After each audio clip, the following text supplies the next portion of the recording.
Welcome to LC Screen Talk. My name is Larry, and this is my review of All the Money in the World.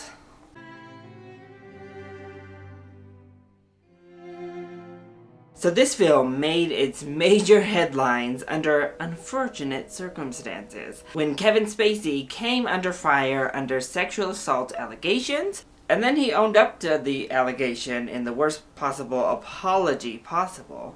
And then in a swift and unexpected move, Sony cut him out of this film. Just a couple of months before the film was set to release to theaters, trailers had already made their debut featuring Kevin Spacey, and they decided to cut him 100% out of the film and reshoot all of his scenes with Christopher Plummer in the role.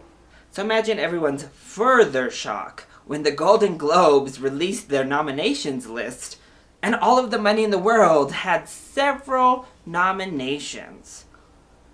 A film that was reshot in the matter of a couple of weeks got nominated for several Golden Globes?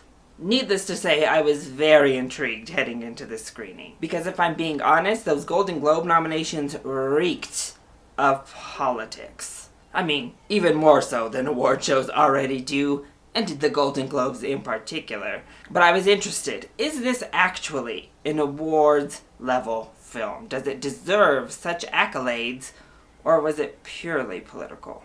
Well, leaving the film, I would say it is a solid film, but I definitely still think those nominations were very politic driven. So let's go ahead and talk about the positives of the film first. I do think Ridley Scott does a very good job of directing this film. Overall, the replacement of Kevin Spacey with Christopher Plummer was done seamlessly. If you hadn't have told me that role had went to somebody else, I would have not even known. It was done very, very well. I think the choppy editing also kind of aided in that, but we'll get to that in the negatives.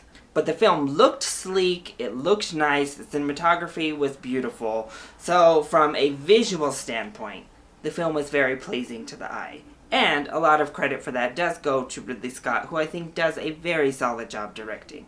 I also think our actors are all very good. Michelle Williams is wonderful in her role here, and Christopher Plummer is great here. It makes you wonder, why wasn't he cast in the first place? We all saw the little bits of Kevin Spacey in those trailers, and he looked kind of ridiculous in the makeup. Yet here we have Christopher Plummer, a wonderful actor that was age appropriate for the role, who knocked it out of the park. Do I think it's one of the best performances of the year? No, but I do think it was a very good performance. And then Mark Wahlberg, he's good as well. He's not great, nothing special really from Wahlberg, but he's fine. And all of the background actors are also solid. Nobody really detracted and was like, ugh. I also think obviously it's a very interesting and intriguing story. I was invested in what happened, and I didn't know the events of this story prior to going into the film, so it all kind of kept me like waiting to see what was going to end up taking place. So as for the negatives, I think the editing of the film in general was not so great. And I do think the editing was done to help hide the reshoots just a little bit. But I think it felt like just a structural directorial decision to do this weird back and forth choppy edit job. I think it would have been the same if Kevin Spacey had been involved, and it just was weird to me. It was a weird form of storytelling that kind of left me disjointed. And it kind of left the film at an uneven pace. There are long stretches in the middle that feel long, that really add to the runtime. And this is not a short film, and as invested as I was in the story overall, I still felt my mind wandering off. And you're also angry and frustrated through great portions of this film. You're frustrated with the decisions or lack of decisions being made by virtually everybody. You're just like, what in the world is going on? Why are you not acting? Why haven't you done this? Why didn't you try that? For everyone. And then it just reminds you how easy it is to hate rich people.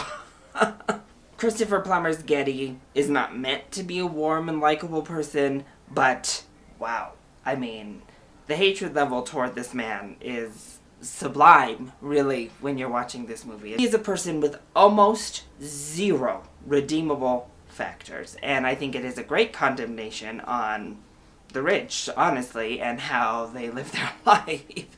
So there's that, but it's really difficult to be invested in a story when the people who do the kidnapping even point out it doesn't seem that the family is doing all they can. It's hard to stay invested yourself. Instead, you're just feeling sorry for this kid, really.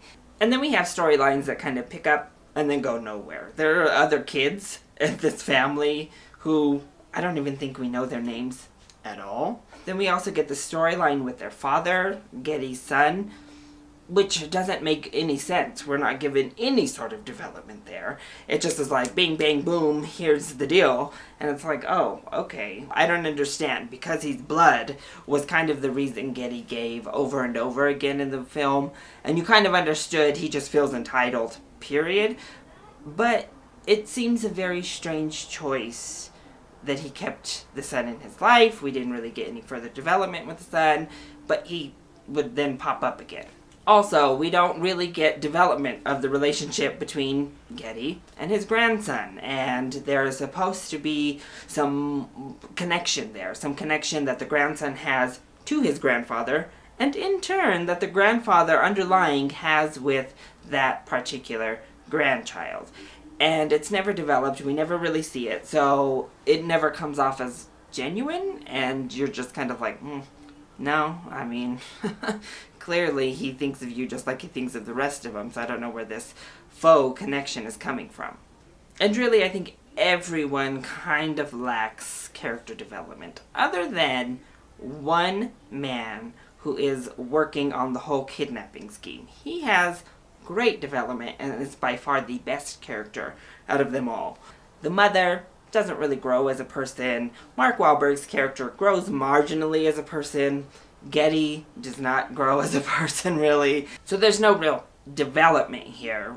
And then I also didn't love the ending. It was a very strange comedic ending, but it didn't really fit the tone of the rest of the film. It was like oh, that was strange. So overall, I think this was a solid movie. It's a good movie that revolves around a very interesting story, but it has a lot of technical issues. So I don't think it's going to really compete for awards outside of the Golden Globes. I don't think it's an Oscar contender in any category, honestly. And I don't really think it's like an awards caliber film in general. It's a solid film that wants to be great, but never really achieves that level of greatness. So I would give this a matinee. I think the quality is high enough, the story is interesting enough, that seeing it at a matinee price, you'll be plenty happy. So that is my review of All the Money in the World. I hope you enjoyed it. If you did, go ahead, click like down below, and subscribe to the channel so you are always up to date on our latest videos.